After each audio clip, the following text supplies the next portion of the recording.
Olá, segundo ano, tudo bom? Hoje nós vamos falar sobre as condições climatobotânicas da Amazônia, ou seja, sobre as características físicas naturais que envolvem aí esse bioma tão importante para o Brasil. Pessoal, primeira coisa, a vegetação. Vamos falar sobre a vegetação amazônica. É uma vegetação perennifólia, latifoliada, ou seja, é uma vegetação que ela está constantemente verde. Independente da época do ano, que se faça um sobrevoo e tire uma foto, né, você vai perceber que a floresta ela está verde. Isso porque as árvores elas possuem um processo de renovação das suas folhas que dura o ano todo. Elas não dependem de uma estação, aí perdem todas as folhas, né? Não. Ao longo do ano ela vai renovando folha por folha. Então tá sempre com aquela vegetação verdinha, aquele tapete verdinho bem bonito de se ver. Latifoliada porque ela tem folhas grandes, né? Aliás, na Amazônia nós temos desde espécies muito frondosas até espécies pequenas que ficam entre essas espécies maiores.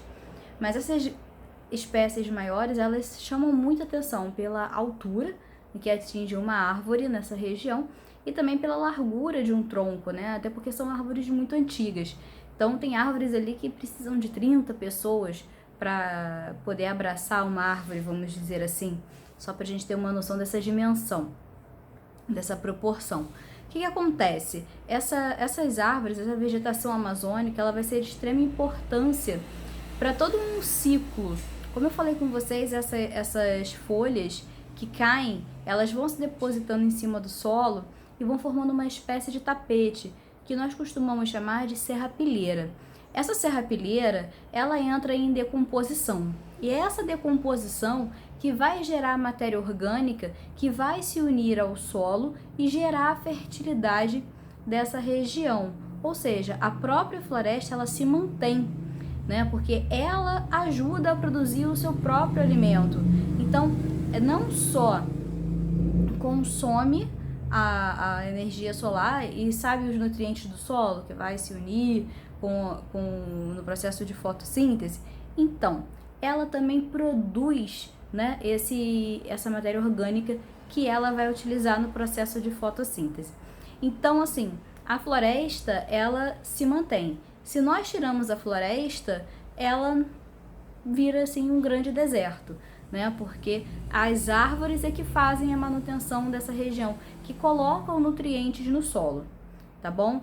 Então, assim, essas árvores, como eu falei com vocês, elas são muitas de espécies bem frondosas, né? Grandes. Então, tem raízes profundas. Raízes profundas, então elas trazem muito ar para dentro do solo, ajudam a água a percolar e se infiltrar no solo, né? Então, da mesma forma, né, que elas ajudam a água a se infiltrar, durante o seu processo de fotossíntese, quando elas respiram no processo de evapotranspiração, elas também ajudam a colocar um grande volume de água na atmosfera.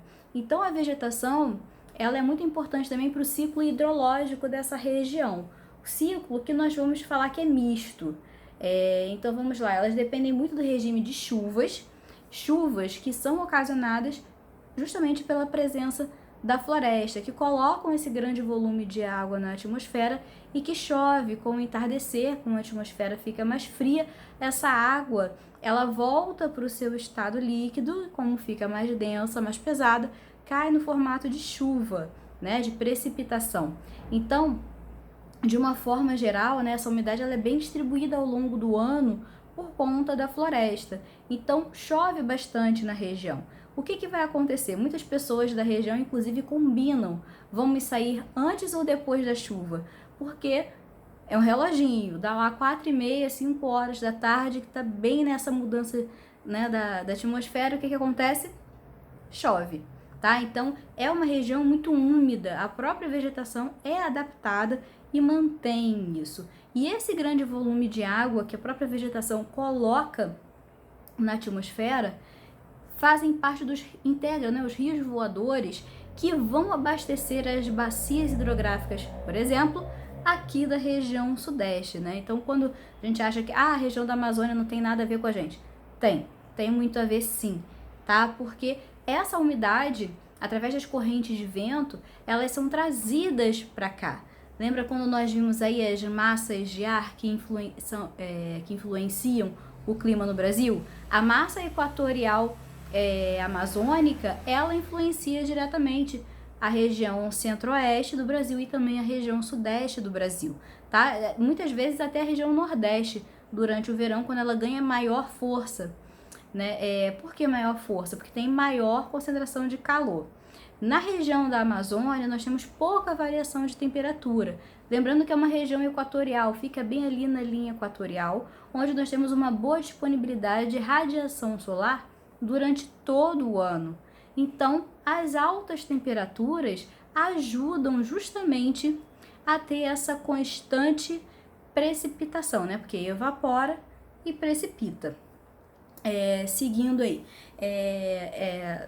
esqueci de falar, esse fenômeno dessa corrente de ar, né, úmido que chega até aqui a região sudeste, é a zecite, né, a zona de convergência do Atlântico Sul. E aí nós temos, intertropical, desculpa, e aí nós temos aí essa umidade que vem até a nossa região, tá bom?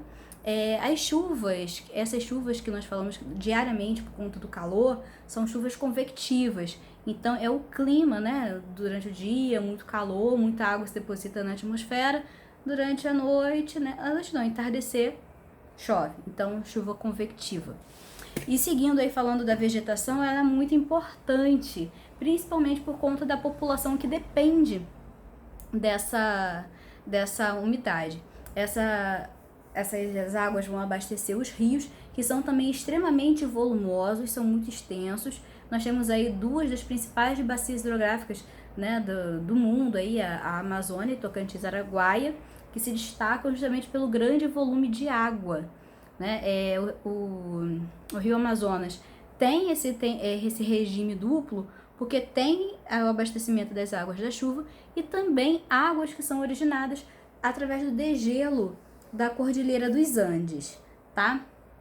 Então, assim, tem um bom volume de água. Essa água também, ela vem do subsolo. Nós temos aí o aquífero Alter do Chão, que supera até em volume de água o aquífero Guarani, que fica aqui na região sudeste e sul do Brasil e nos outros países vizinhos.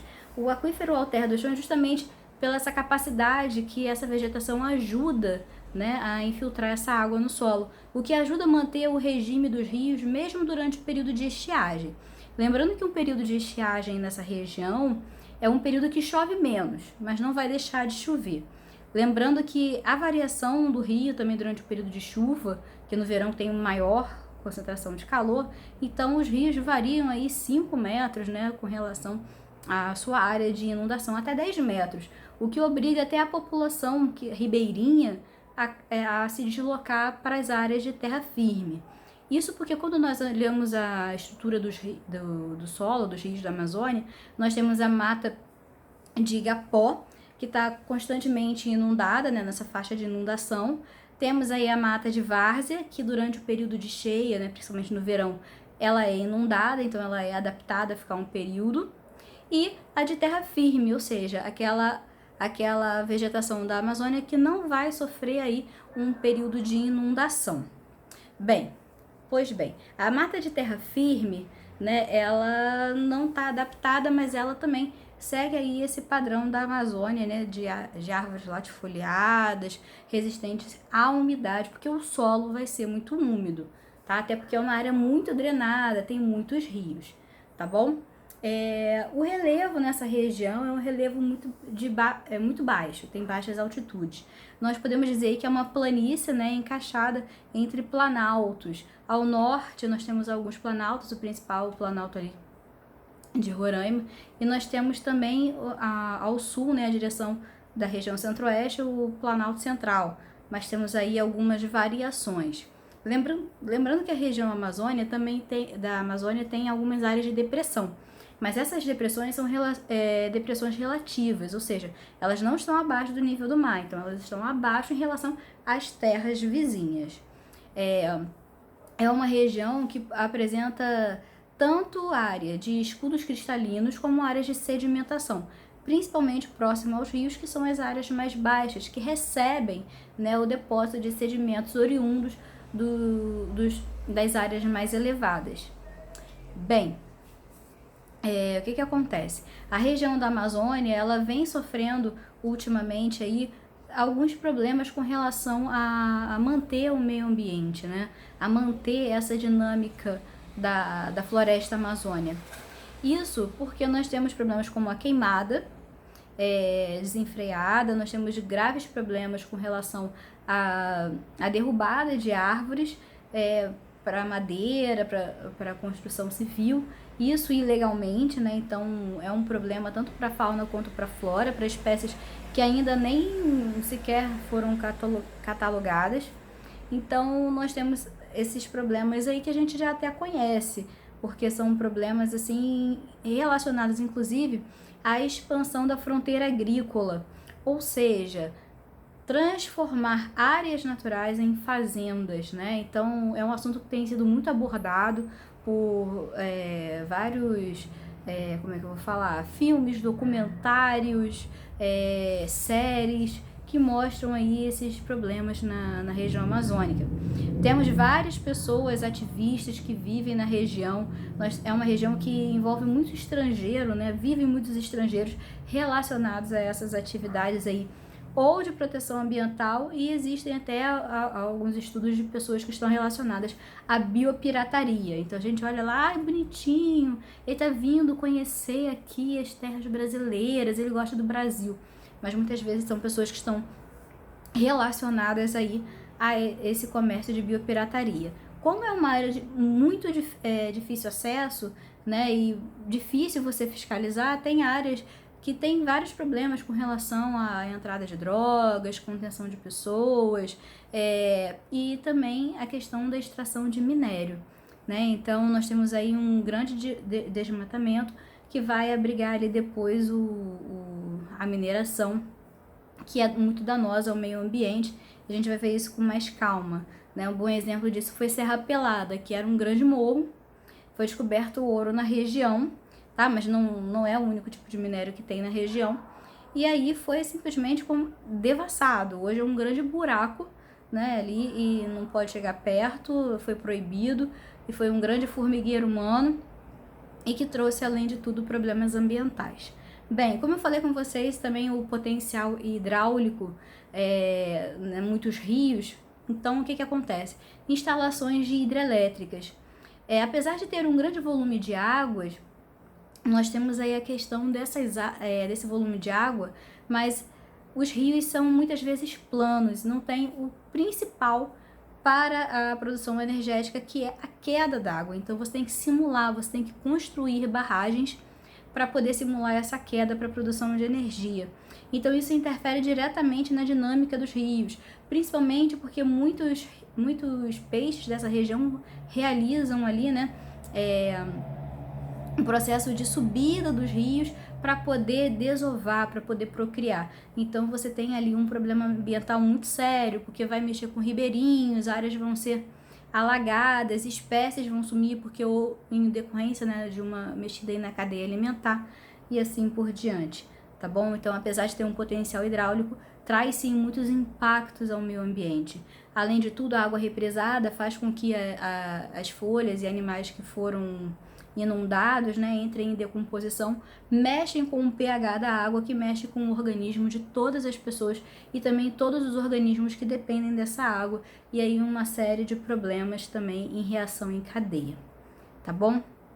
Então é um bioma que é muito importante pra gente, né, é uma região muito importante, que vem sendo integrada economicamente ao Brasil, mas que a gente precisa conhecer mais um pouquinho aí para poder melhor explorá-la, tá bom?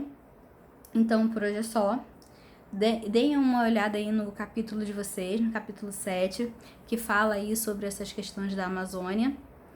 E dúvidas, coloquem lá no post, vamos conversar, tá bom, pessoal? Um abraço, até!